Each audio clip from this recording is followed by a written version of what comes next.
나의 사랑하고 사모하는 형제들, 나의 기쁨이요 면류관 아닌 사랑하는 자들아, 이와 같이 주 안에 서라. 아멘. 이 4장 1절에서 사도 바울은 바로 그러므로 이와 같이 주 안에 서라. 그래서 우리가 이 그러므로와 이와 같이가 바로 3장에서 또 사도 바울이 이야기한 바로 하늘의 시민권을 가진 자로서 그렇게 또 바울처럼 그래서 이 단순히 빌립보서 3장뿐만 아니라 2장에서 예수님에 대해서 이야기하고 있는 것처럼 결국 바울을 본받아서 예수님을 본받아서 바로 그러한 믿음의 자리, 소망의 확신으로 달려가는 그러한 자리에 굳건하게 서 있어라. 어떤 박해나 어려움 가운데서 믿음이 흔들리지 말고 소망이 흔들리지 말고 견고하게 바로 주님 안에 서 있어라. 그렇게 권면한다는 것을 살펴보았습니다. 그래서 이 주 안에 서라 이렇게 말씀하고 있는데 이것은 우리의 삶에 있어서 가장 근본적인 질문에 대한 또한 대답이죠. 하나님께서 인간이 타락한 이후에 아담과 하와가 죄를 지은 이후에 제일 처음으로 하신 말씀, 그들에게 다가오셔서 하신 말씀은 네가 어디 있느냐라고 물으신 것입니다. 창세기 3장 9절에서 그래서 하나님께서 네가 어디 있느냐 이렇게 물으셨는데 거기에 대한 대답으로 이제 우리는 우리의 죄를 회개하고 예수 그리스도를 믿는 자가 되었을 때에 우리는 그 대답에 대해서 이제 제가 주님 안에 서 있습니다. 주님 안에 끝까지 서 있겠습니다. 우리가 그렇게 대답할 수가 있어야 됩니다. 그래서 이 주 안에 서라라고 이야기할 때 이것은 하나님 나라의 시민으로서 바로 하나님 나라의 주권 안에, 즉 주 예수 그리스도의 주권 안에 견고하게 서 있는다는 거죠. 그래서 어떤 적이 공격해오고 때 적을 두려워해서 자기 편을 버리고, 즉 자기 나라를 버리고 도망가면은 그게 이제 결국 자기 나라의 주권 안에 서 있는 것이 아니고 그것을 저버리는 거죠. 그래서 주 안에 서라는 것은 바로 그렇기 때문에 하나님 나라를 끝까지 하나님 나라의 편에 서서 있으라는 거죠. 그래서 여기서 사도 바울이 주 안에 서라, 그래서 예수 그리스도 안에라고도 이제 많이 이야기하는데 여기서는 특별히 주라고 이야기하는 것은 바로 그 주권을 이야기합니다. 그래서 우리가 살펴본 것처럼 그것은 바로 예수 그리스도께서 우리의 몸값마저도 부활하게 하시는 부활의 능력 안에 서라는 거죠. 그렇기 때문에 이 주안이라는 것은 바로 주님께서 우리를 붙드시고 우리가 설 수 있도록 그냥 단순히 주님 안에 서라 이렇게 명령하는 것뿐만 아니라 그렇게 설 수 있도록 그런 힘과 능력을 주는 주님의 보호의 능력 안에 서 있는다는 겁니다. 이 부분을 우리가 잘 생각해야 되는데 우리가 이 부분을 미처 생각하지 못할 때가 많습니다. 주 안에 선다라고 할 때 아이고 내가 이렇게 힘든데 어떻게 여기 서 있느냐 이렇게 생각하는데 주 안에 서 있을 때에 바로 주님 안에 서 있다는 것은 주님의 주권이라는 안에 서 있다는 것이고 주권이라는 것은 바로 부활의 능력을 의미하기 때문에 내가 주님 안에 서 있을 때야만이 그것 때문에 내가 어떤 여러 가지 어려움을 당한다 할지라도 내가 주님의 보호를 받을 수가 있다는 거예요. 그렇기 때문에 주님 안에 서 있기 때문에 뭐 박해를 받고 사도 바울처럼 뭐 감옥에 갇히고 이런 것보다 근본적으로 내가 그럴지라도 주님 안에 있어야지 예수님께서 나를 보호해 주시고 거기에서 나를 구원해 주시는 능력 안에 서 있을 수 있다는 거죠. 그러나 그것을 벗어나게 되면 안전할 것처럼 보이지만 오히려 자기 자신을 더 위험에 빠뜨리게 되고 주님의 보호의 울타리를 벗어나게 된다는 것입니다.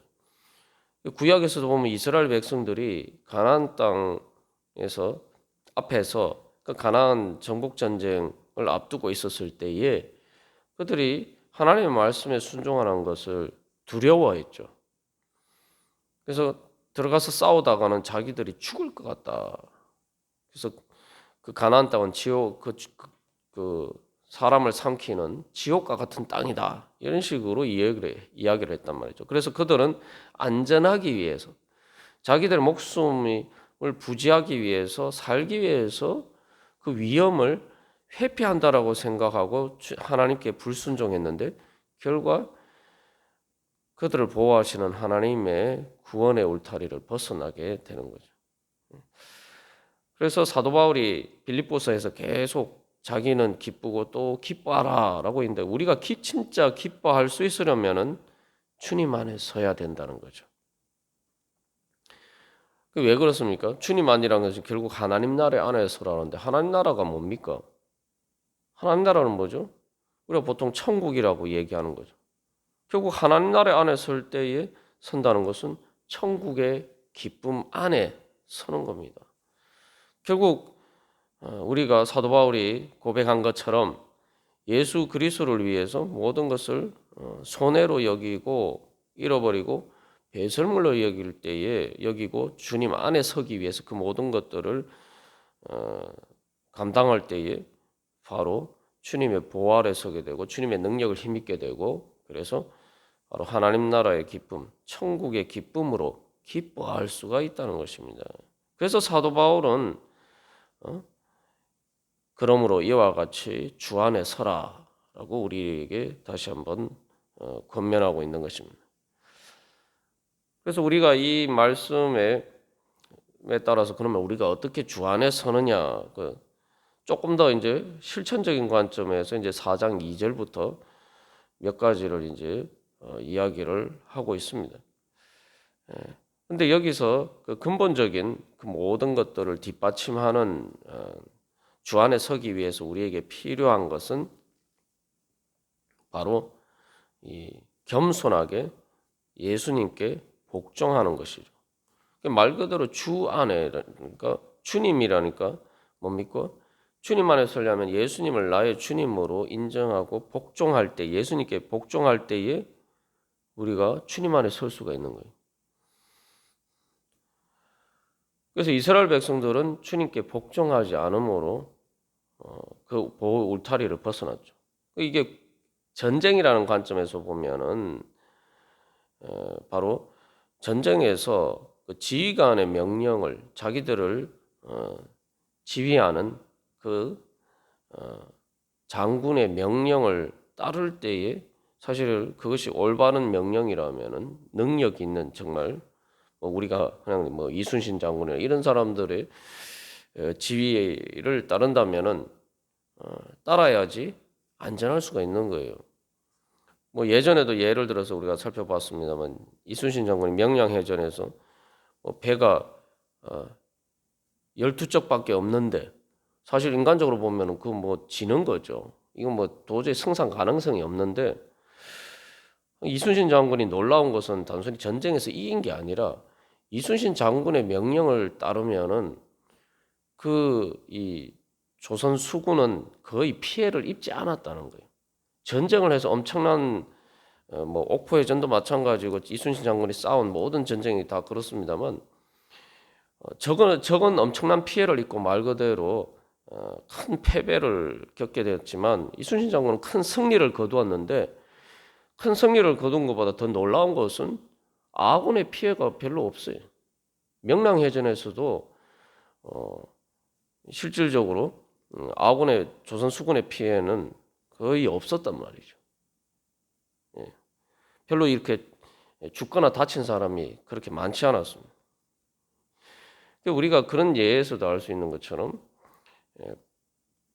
바로 이순신 장군도 그런데 예수님이 우리의 주님이고 우리의 몸마저도 부활하게 하실 수 있는 말 그대로 앞에서 우리의 구원하는 자 주 예수 그리스도라고 얘기했는데 정말 우리 예수님을 그렇게 우리의 구원자로 믿으면은 우리가 내가 살기 위해서는 주님께 복종해야 된다는 거죠.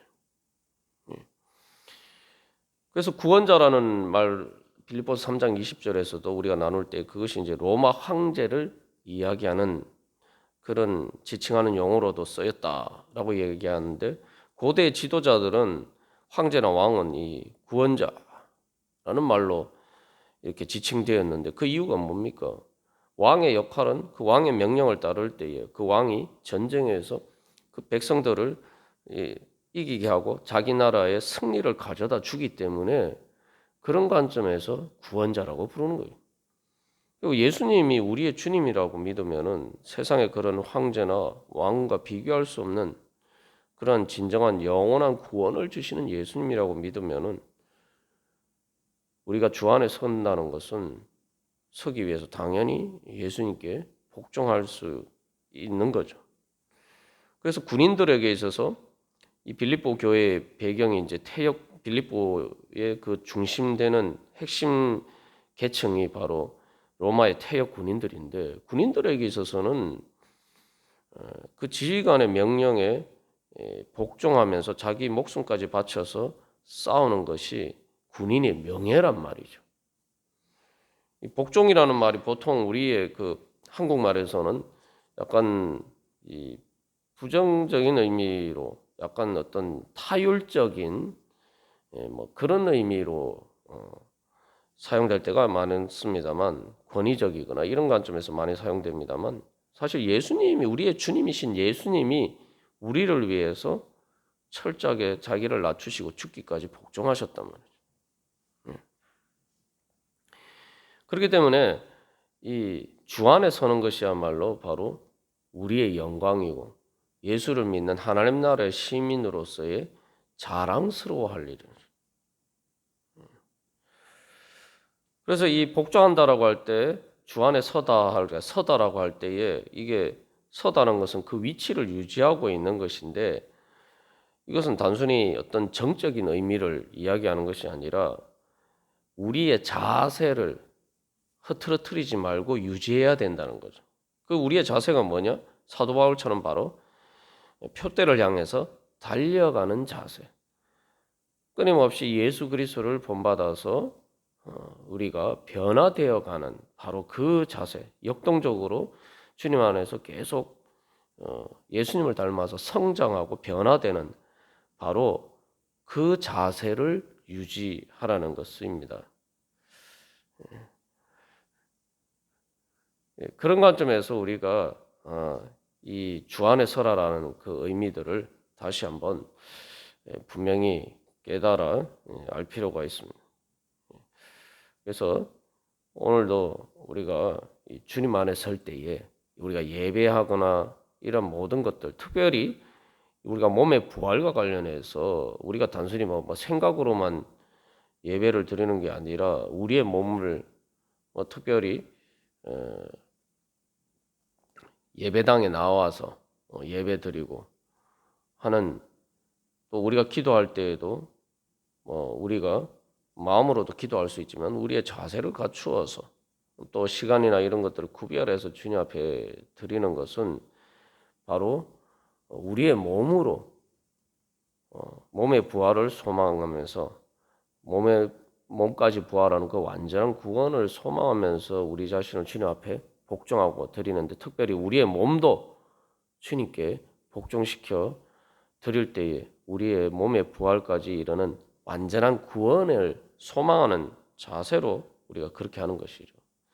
그렇기 때문에 이제 우리의 몸의 관점에서도 보면은 이게 가장 분명하게 주 안에 서라는 것을 현실적인 의미들을 깨달아 알 수가 있는데 우리의 몸은 뭡니까? 내가 어떤 행동을 결정을 할 때 내 몸이 어디에 위치하느냐 이걸 결정해요. 우리의 선택이라는 것이 내가 행한다라고 사도 바울이 앞에서도 얘기하는데 그 행한다는 게 뭡니까? 말 그대로 걷는다는 얘기예요. 그 걷는다는 게 뭐예요?